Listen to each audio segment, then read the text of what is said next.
What stands out to you so far about the secondary that's frankly drawing rave reviews? I mean, I don't judge the defensive line as much just because pads weren't on for the first four practices. Only for the last, 5 of the 7 really pads have been on. Secondary has been the best position group of the entire defense. And you start at the top. Charvarius Ward, Emmanuel Mosley. Those two have been locked down. We've mentioned it a lot. I'm assuming on our respective streams. Ward has been the best cornerback I've seen in a 49er uniform. And this group as well has just been phenomenal. And this, again, is just because I'm in person for this time. So obviously it's comparing over the last few years overall. But when you talk about this position group, those two have been phenomenal. They've been able to lock down Brandon Ayuk and Deebo Samuel at times. Ayuk will have his days. That's obvious. But Mosley locked down Deebo Samuel yesterday on the 2 targets. And then overall, those are the 2 guys, but the depth is there. Deommodore Lenoir has had a great camp. Tariq Castro-Fields is impressing. And while Ambry Thomas is struggling, you still have 4 good cornerbacks on this roster, which makes you a little more confident if one is to go down, because that's been a norm for both players as well. Right, and you got Jason Verrett lurking in the background. Exactly. Yeah. Exactly. Yeah. Okay, so you got one thing I've noticed with the corners for one of the safeties that I like, and that's making the defense so much better than last year, in my opinion, is they're pressing a lot. Yes. You know, like last year they had this great pass rush, and then you played 9 yards off. It's like you really want to concede the quick throw because you have to throw quick against this pass rush. Take that away. Force the quarterback to hold it, to hitch, to move, all of that. And now they are, because that was the idea with Charvarius Ward. Mosley is doing it. We'll see if he can get away, if he can do it long term. But so far, I think he can. And what you're seeing is like Lance, when he reaches the top of his drop, there's pressure and no one's open. And it's like as good as Ayuk is, it takes him a minute to get open against these guys. Exactly. And I mean, the one thing in my notebook that I feel like I've written every single day, coverage sack. There have been coverage sacks every single day. And that's why it's also hard to grade the offensive line, because the receivers at times haven't been open. And without Deebo Samuel at times, it's the other guys opposite of Brandon Ayuk, Lance is looking for them because Ayuk is being targeted, and they have struggled at times to get open. And then after that, it's just Lance continuing the play and then making a completion or making an incompletion or trying to throw the ball. And so that's been the big thing so far. The only guys on this offense that can really win one-on-one against his defense Deebo hasn't been there, are Ayuk and Kittle. Yeah. I mean, you could have Jennings one-on-one. He may not win. And not because he's not good, but this secondary is really good right now. Exactly. And the last thing, real quick, you saw yesterday, Trey Lance, 1 of 7 in scrimmage. Oh my God, he sucks. No, the 49ers defense finally did something different. What they did is they played in 2 safety shells a lot more and had 1 safety just over the top covering Brandon Ayuk. There were 2 targets to Ayuk yesterday. Both were off target and out of bounds. But if Trey Lance tries to make that throw, and if it's not pristinely perfect, it's an interception, because they had a safety covering him and one of the top 2 corners covering him. So that's been something that I've seen as an adjustment. And Lance is still trying to force the ball there because nobody else is open. Yeah. Tomorrow, there should be 3 practices in a row where there's Kittle and Ayuk and Deebo all on the field together, and really see what the offense can do. But right now, the secondary has the advantage. Let's talk safety. Jimmy Ward. Well, is he the best player in the secondary? Jimmy Ward. I'd say I'd still give the edge, right, at least in camp. If we're talking about camp, I'd say Charvarius Ward. It's one of the wards.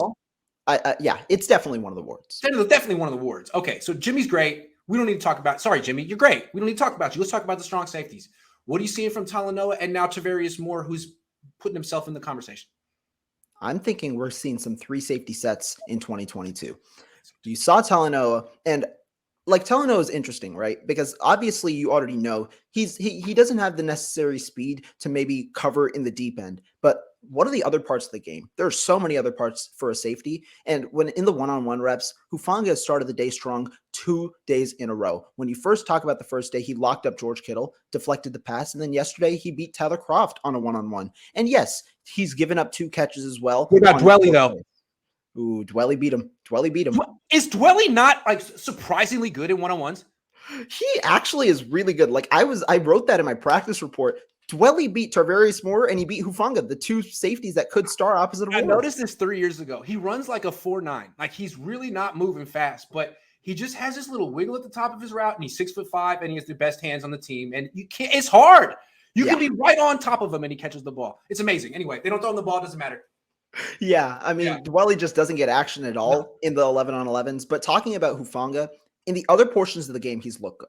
You talk about the one-on-ones, but he's also had a PBU. He had the interception on Trey Lance on Friday of last week. Overall, Hufanga has looked good initially, but I can also understand the appeal to Tarvarius Moore, whose athleticism appears to be back after the ACL injury. He had the 2 picks. He's been playing a little bit with the first team safeties, and I'm expecting, at least I'm seeing, especially after you saw the adjustments yesterday, where they debuted the cover 2 look, but also want a safety probably in the box. You might see a couple more 3 safety looks with the versatility that Jimmy Ward has, especially.